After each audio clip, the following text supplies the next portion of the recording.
Before we dive in, a quick note, this content is for educational purposes and is not affiliated with, sponsored by, or endorsed by the CFA Institute.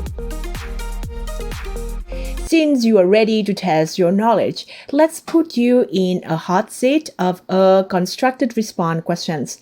This is where the CFA Level 3 exam moves from multiple choice to show me what you know.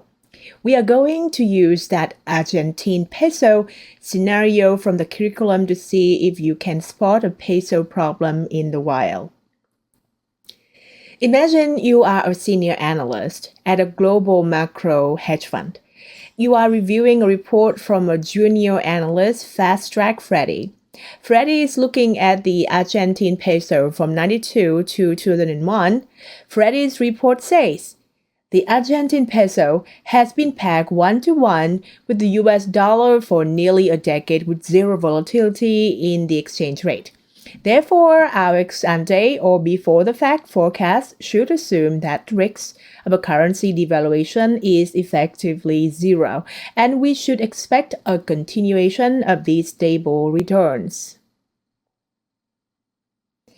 The exam will ask you the following. Identify the specific statistical problem with Freddy's analysis and justify your answer by explaining how this problem affects the estimated risks and expected returns.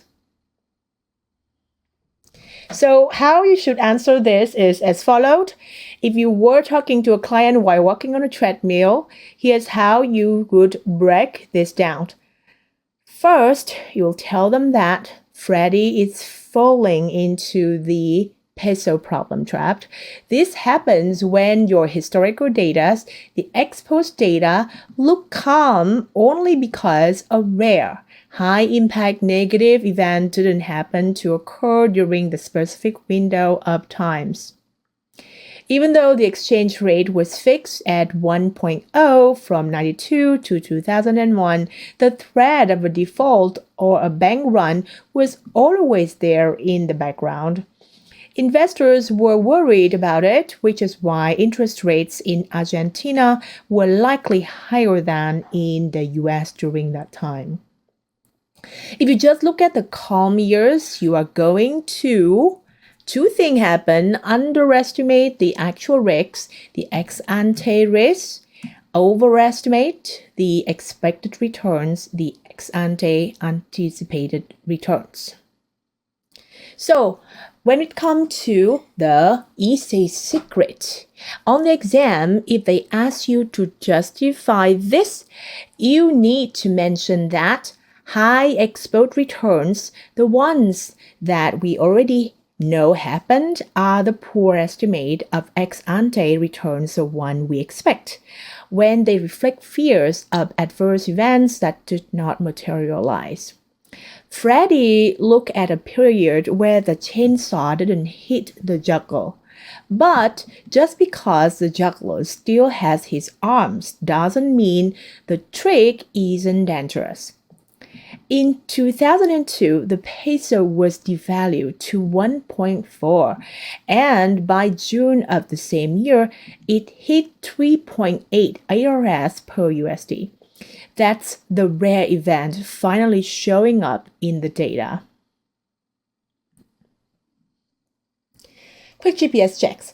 We identified the peso problem, justify it by saying the historical data was missing a rare event, and noted that this makes the future look safer than it actually is.